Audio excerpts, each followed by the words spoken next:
බහිරවයා කියන්නේ ශ්‍රී ලංකාවේ පරණ ජනප්‍රවාදවලින් එන භයානක අද්භූත සත්වයෙක්. ගම්වල පරණ මිනිස්සු කියන විදිහට එයා රෑට කැලෑ, සොහොන්, පාළු පාරවල් සහ අතහැරුණු ගෙවල්වල සැරිසරනවා කියලා විශ්වාස කරනවා. ජනප්‍රවාදවලට අනුව බහිරවයා ඉතා උස දිග කළු කෙස් තියෙන රතු ඇස් දිලිසෙන භයානක රූපයක්. සමහර කතාවල එයාගේ දත් සහ නියපොතු අසාමාන්‍ය ලෙස දිගයි කියලා කියනවා.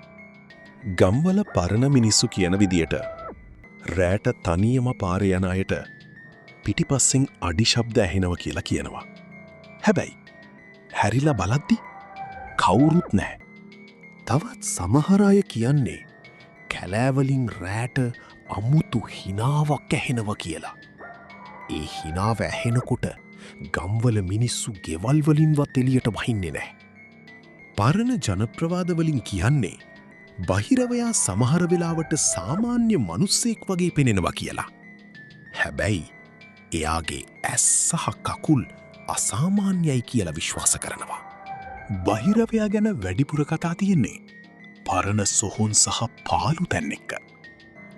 රෑවෙද්දී ඒ තැන්වල අමුතු සෙවණැලි පේනවා කියලා සමහරු කියනවා. බහිරවයා ඇත්තටම ඉන්නවද?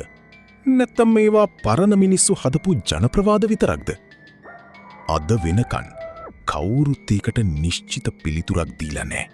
හැබැයි අදටත් ශ්‍රී ලංකාවේ සමහර ගම්වල රෑට තනියම පාරේ යන්න මිනිස්සු බයයි. මොකද බහිරවයා තාමත් කැලේ ඇතුලේ ඉන්නවා කියලා ඔවුන් විශ්වාස කරනවා. බහිරවයා ගැන ඔබලාගේ අදහස කමෙන්ට් කරන්න. මේ වගේ තව වීඩියෝස් ඕන නම් සබ්ස්ක්‍රයිබ් කරන්න. හා